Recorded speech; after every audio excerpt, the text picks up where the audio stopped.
everyone, welcome back to WHU TV. My name is John, your host as always, and I hope you're all doing well as I always do. It's been nice having this week off. Wasn't able to do much content, any content last week because the work was very busy and had a lively weekend as well, should we say. So yeah, it's the first chance I've been able to do some video, and I didn't want to keep banging on about transfers. You guys know me, I don't like to give you any information until it's pretty much confirmed. So as it stands at the minute, you know, there's not much to talk about, but there are a few things we can talk about. But first of all, just as always, guys, this video is sponsored by the channel sponsor, 3retro.com. Please click the link in the description below that will take you directly through to the West Ham section of their website, where you can purchase some really nice retro gear, guys, along with polo shirts, sweatshirts, t-shirts, and track jackets as well. I don't know why I missed that out earlier, as you can see from the icon that's up here. Now, any purchases you make through the link in the description below, the commission that the channel would normally be getting, I'll be sending directly on to the charity, Newham, I should say, Iron Supporting Food Banks, the charity that's in the Newham area, but it's helping people all over the country, more specifically in the Newham area and the Essex County as well, to help food on their table. So guys, go grab yourself a really nice retro shirt, very nice polo, track jacket, whatever you want. You'll be saving yourself a few quid in comparison to the club shop, and you'll be helping those the less fortunate than you and I. Now let's talk about the most important thing out of this video. The away shirt. The away shirt got leaked earlier today, and this is it. Now, you guys know I'm quite fastidious, shall we say, when it comes to shirts and when it comes to it looking a little bit different. And I like different. I'm bored of the retro cash grabs, as I've said many times. However, this one, there you go. Where are we? Where is it? There. Not a big fan of the sleeves.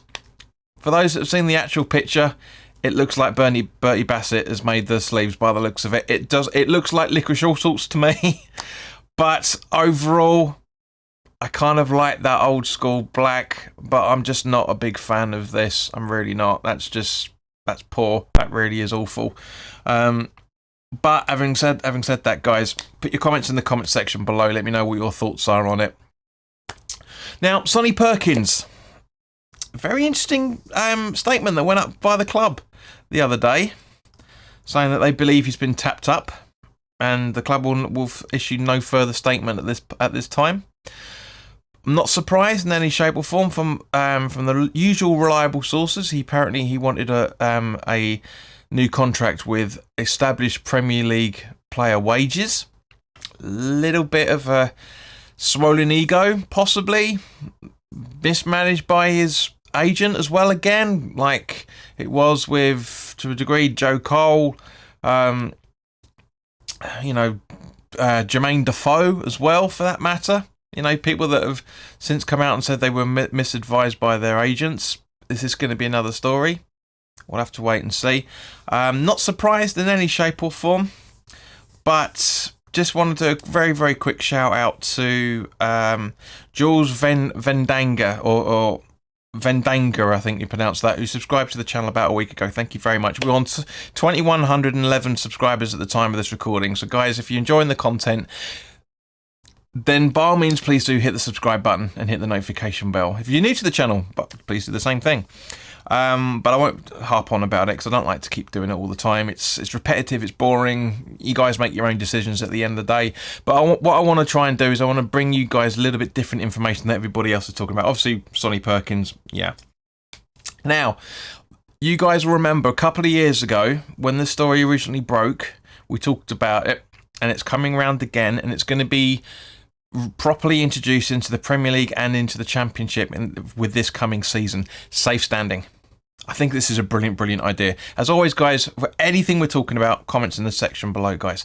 But yeah, I think it's a brilliant idea. I said it at the start when Spurs and Man City, Man United, and Chelsea were trialling it a couple of years ago. I know Rangers did as well. But in terms of the Premier League and the Championship, it's going to be introduced from the start of this coming season. Not to all clubs at once. It's going to be a slow little scattergun approach to clubs bringing in. I think Wolves are in the mix for this. It was confirmed on the BBC earlier today anyway. I think this is brilliant. I really, really think this is a great, great idea. We really need something like this to, I wouldn't say segregate is the wrong word for obvious reasons, but there are people that just want to stand. There are people that just want to sit. There are people that want to do both. And some of them don't want to do either. But, at the end of the day, having a safe standing area for those that want to stand is brilliant. It's absolutely phenomenally good. I've been waiting for this for a long time because I hate hearing the stories about people being told to sit down and all the rest of it. Now, of course, it's not going to be around the whole of the stadiums. It can only be, from what I understand at the moment, it can only really be the lower tiers. But I think it's a great idea. Really, really is a good idea. The quicker this brings in, the quicker we can move on to something else, and people find something else to complain about as well when it comes to football grounds. But I really, really do think it's a fantastic idea, and I really, really do hope this comes in properly again. I mean, I really hope that the Bobby Moore Lower, where I've got my season ticket, will eventually become a safe standing area at the London Stadium, or whatever the name of the stadium is going to be in the next few years, because we know what's coming, guys, don't we? But yeah, I really, really do think that's going to be the case. It'd be brilliant to have it as safe standing. You never know, if we were back at the old ground, the Bowling, the Upton Park, whichever way you want to look at it, probably more than likely was going to be introduced into the Chicken Run. But because obviously that's what everyone's famous memories of it. I mean, I know we've all got our famous memories of standing in their various grounds, but obviously the Chicken Run's the first one that comes to mind for the majority of people. But yeah, as I said, guys, I think it's a fantastic idea. I really, really think it is, and I can't wait to see it. I really can't wait to see it. And the last thing I want to talk to you about is just a reminder, as we know, that Mike Dean, Jonathan Moss, and Martin Atkinson stepped down as referees, and there's a bit more information that came out. I did kind of speak to Peach about this a week or so ago, but I wanted to go into a bit more detail with you guys, especially for what broke a couple of days towards the end of last week as well. Now, Jonathan Moss and Martin Atkinson are going to be. Moss is going to be a Group 1 manager, and Atkinson is going to take up coaching role for this coming season, which I think is fine. Now, Mike Dean, we can't get rid of him. We just can't get rid of him at all. He's now going to be, we kind of talked about earlier in the year, but I was really hoping it was just paper talk and nothing else, but it is. Unfortunately, that's the case. Mike Dean is going to be in charge of VAR. Hopefully, he's going to do his job right this time. I really, really hope he will. I've got a lot of respect for Mike Dean, as I previously stated to you guys. I really do like him. He seems to be a cracking bloke, but his decisions are his decisions. I'm not going to go into that again. And obviously, of course, with the World Cup, there's more technology coming in, which should be very, very entertaining. Because it does kind of give the idea that it's going to erase linesmen, or lines people, as we have to call them now, which we'll talk about in a second. Yeah, well, there's like, was it 11 or 12 cameras being all focused in, and there's going to be a sensor inside the ball, so they can tell if somebody's offside and who it last hit and all the rest of it. So I think, as I said with VAR, I think it's a great idea. I'm not going to say a word until we see it in the World Cup towards the end of the year. By all means, guys, give me your opinions on what you're hoping for with this technology. Don't say, it's going to be crap. It's me.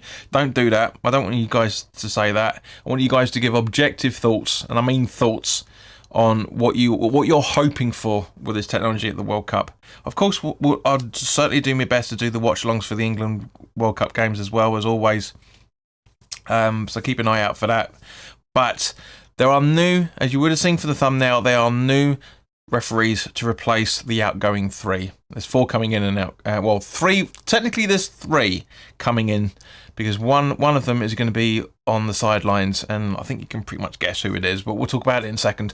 But the first referee of the 22-23 new season is Tom Bramall, 32-year-old, is the 5th referee to be promoted to the Premier League in the last 2 seasons, according to the Premier League website.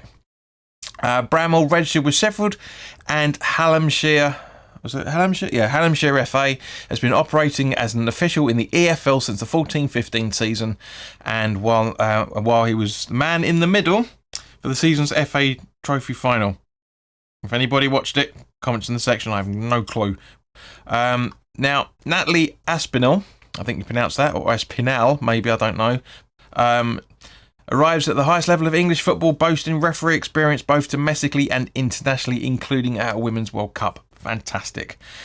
Joining Sian Massey-Ellis, MBE, in the top flight, Aspinall has been on the FIFA match officials list since 2007. Now, if I remember correctly, reading somewhere that she's going to start off being on the lines in the same way that Massey-Ellis did. And I think Massey-Ellis' decisions are very, very spot on, and I'm hoping that long as may this continue. And it's fantastic to have more women in the sport. You know, obviously the women's football leagues themselves, the WSL, Women's World Cups and Euros and stuff. I mean, obviously, was it the Euros? I think are still on at the moment. I'm not 100% sure. I haven't really kept an eye on it to be and I'm not going to say the joke that was coming to mind then, but I haven't kept an eye on it. But excuse me, had a bit of a scratch there. But yeah, I think it's a great idea. The next one to come through is a guy called Nick Greenhalgh. I think you pronounce that, or Greenhalgh. He has over 300 matches to his name as an assistant in the EFL since joining the list in 2008-2009. The 35-year-old man, 35-year-old made the step up to select Group 2 (brackets Championship brackets) upon his formation ahead of the 16-17 season. I thought the Championship was going a bit longer than that, but anyway, whilst he was also part of the team in the recent League 2 playoff final. So anyone who was watching that, comments in the comment section below, let me know how he did. And the final one is Steve Meredith. Like Greenhalgh, Meredith has been a pivotal part of the Select 2 group since its formation. That's more it's talking about more. And was given a taste of the Premier League action on the final day of the last season when he acted as an assistant referee when Brighton and Hove hosted West Ham. Don't hold that against him.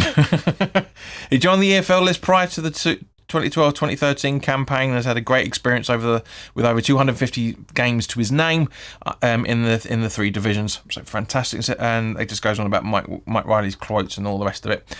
So guys, that's the information that I want to do something a little bit different for you guys. Apologies not being able to make as much content as I'd like to, but as I told you, as I said when the season finished, I needed to take a break. Tony's been stepping up and making some fantastic content. He's away on holiday at the minute, so we won't see a transfer talk from him this week either. You saw it last week. He is going to do a video when he comes back about being a month into the transfer window, so keep an eye out for that. I will try and keep you guys updated as much as I can in terms of slightly alternative information.